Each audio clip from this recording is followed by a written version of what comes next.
Welcome to the Division 2 Agent Briefing, Dark Zones and Conflict. 7 months after the virus outbreak, Washington, D.C. is on the brink of collapse, threatening the fate of the entire country. You, agents of the Division, are the last line of defense. At launch, the Division 2 will offer a realistic and immersive experience, including an accessible range of online multiplayer activities across 3 new Dark Zones and Conflict, our organized PvP modes. After attempts to eradicate the virus failed, quarantined areas quickly formed and an insufficiently tested chemical was deployed, DC-62. The results were devastating. DC-62 proved to be just as lethal and left a path of desolation across concentrated areas of the city. Dark Zone, the Division's intense mix of PvP and PvE, is returning. The Dark Zone is a unique environment filled with rewards, where anything can happen and no one can be trusted. Agents will now be able to access 3 different Dark Zones, each with its own distinct environment, landmarks, and challenges, and with up to 12 players sharing the same zone. The 3 different Dark Zones host a wide variety of environments and gameplay, providing players with a renewed experience and different challenges every time they play. The walled-off Dark Zones have remained untouched by scavengers, leaving these areas filled with high-level equipment. But some of these items are toxic and will need to be extracted before they can be used. Agents can obtain equipment by clearing landmarks, taking down enemy factions, or securing supply drops, but also by embracing new ways to play as they turn against other agents. This is classified as going rogue. Rogue agents can now lockpick supply crates, steal other agents' contaminated gear before extraction, and hack SHD terminals to obtain valuable resources. But some still prefer a more radical approach, at the risk of becoming a target of their own. There are now 3 different rogue statuses that present players with a variety of ways to combat other agents in the Dark Zones, whenever they choose. Dark Zones are an experience where players need to balance risk with reward. They are normalized environments where all players have the chance to succeed. Automated turrets guard the entry points and protect newcomers from predatory rogue agents and enemies. This gives players the freedom to engage in their very own playstyle without being overpowered by veteran agents. While Dark Zones remain an accessible challenge, Occupied Dark Zones, our most brutal version of the Dark Zone, will also be available at launch. With no rules to keep anyone safe and higher rewards, this will be a true contest for survival of the fittest.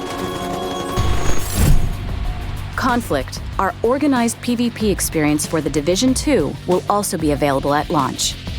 Conflict modes pitch a team of 4 SHD agents against a team of 4 rogue agents across domination and skirmish game modes in 3 new maps located outside of the main story.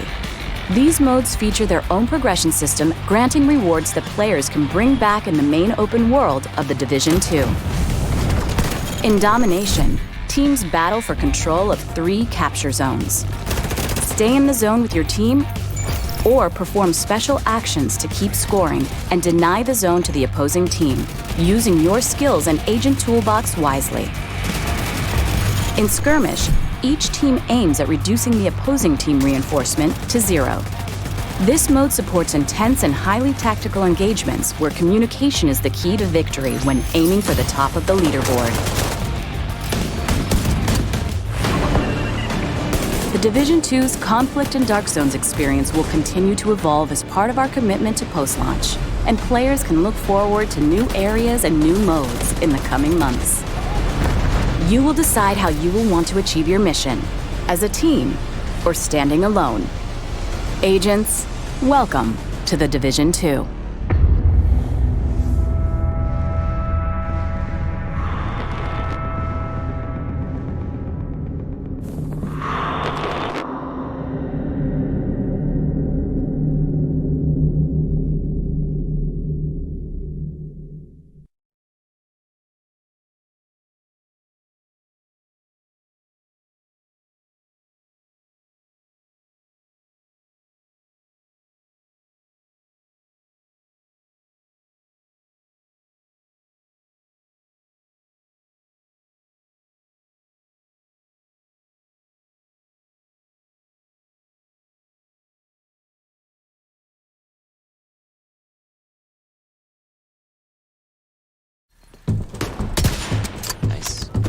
tons of loot.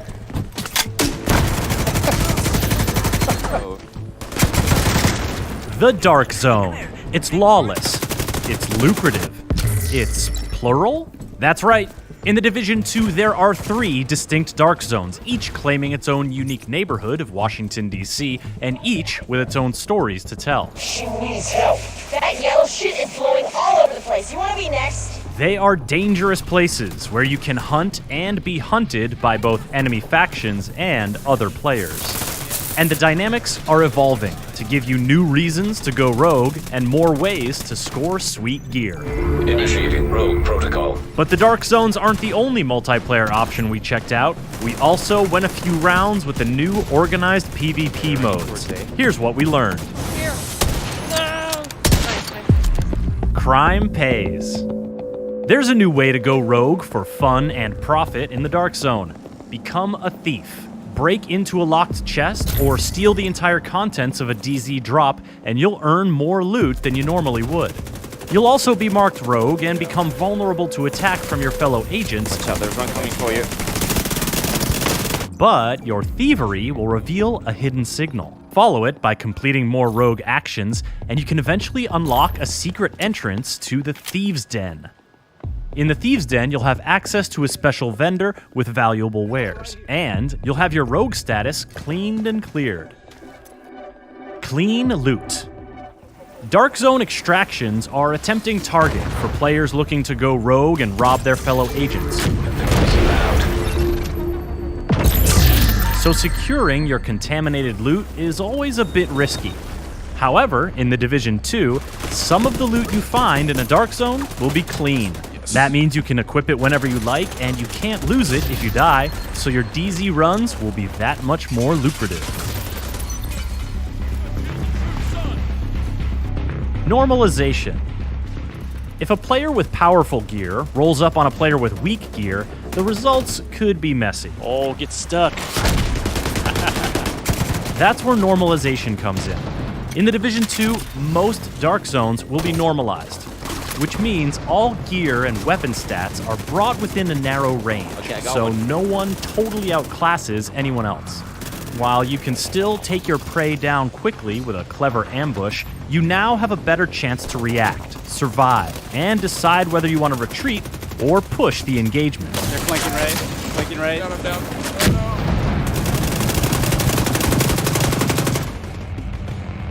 Occupied Dark Zones. Did you catch how I said most Dark Zones will be normalized? Well, once you reach the end game, Dark Zones will start becoming occupied for set periods of time. We can't show you one just yet, but we can tell you that an occupied Dark Zone is not normalized. Got another one down. So every ounce of juice you can squeeze out of your gear will give you an edge. Furthermore, there are no icons telling you who is rogue and who is not. And friendly fire is always on. Kinda makes you wonder what sort of loot is in store for players willing to brave those conditions. Shades of Rogue. Take this short quiz to discover how rogue you are. Have you just entered a Dark Zone or only been fighting enemy factions? You are not rogue. Other players can't damage you unless they are rogue. Have you broken into a chest, stolen an entire DZ drop, or held down the button to toggle you and your teammates rogue? Rogue protocol initiated. Then you are rogue. You can attack other players to earn XP, gain currency, and steal their loot, but any other player can try to take you out. Have you turned rogue and taken out another player? You are now disavowed rogue. Your agent status is disavowed. The red icon means you are more visible on the map to other players, so watch your back.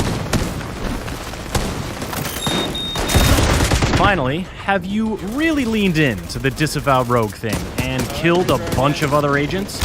Then you have reached your final form, Manhunt Rogue. Manhunt now in effect.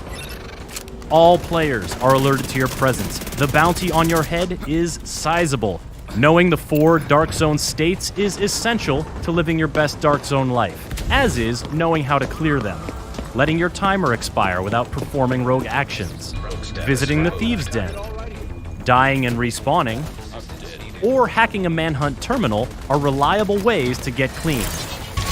But if you want to double down, you can sabotage the Manhunt terminal. This will make your manhunt more difficult, but also more rewarding. Just remember, you still have to find and access another terminal to lose the manhunt and get your loot. Ease into it. Now, if you're having visions of getting jumped by other players immediately upon entering a dark zone, fear not. Your first visit to a dark zone will be a PvE mission, so you'll only have enemy factions to worry about. These missions give you a chance to learn how that dark zone turned dark, and get to know the lay of the land. For example, one of the DZs began as a depot for shipments of military gear, so be on the lookout for places that you can use the shipping containers and rail cars to your advantage. And keep an eye on the vegetation as well. Washington, D.C. is pretty overgrown these days, and the tall grass can obscure your position while you make sure nobody messes with your loot extraction. Cargo loaded, ready to go. Organized PvP. When you just want to mix it up with your fellow agents, Conflict is the place to do it. This is where you'll find organized PvP, with 3 custom-made maps and 2 modes at launch: Skirmish and Domination. Yep, here they come. Point Alpha was captured by your team. These fights will be normalized, just like the Dark Zones, and they'll be set up with skill-based matchmaking. He's right here. Conflict will have its own progression track and rewards, although I think we can all agree that scaring the crap out of other players with explosive crossbow bolts is a reward unto itself. You're going to learn a lot more about the Division 2 in the lead-up to launch on March 15th. You can pre-order now to guarantee your access to the upcoming private beta, or register on the official Division 2 site for a chance to get in. Be sure to stay up to date on the latest Division news by subscribing to this YouTube channel and by visiting us at news.ubisoft.com.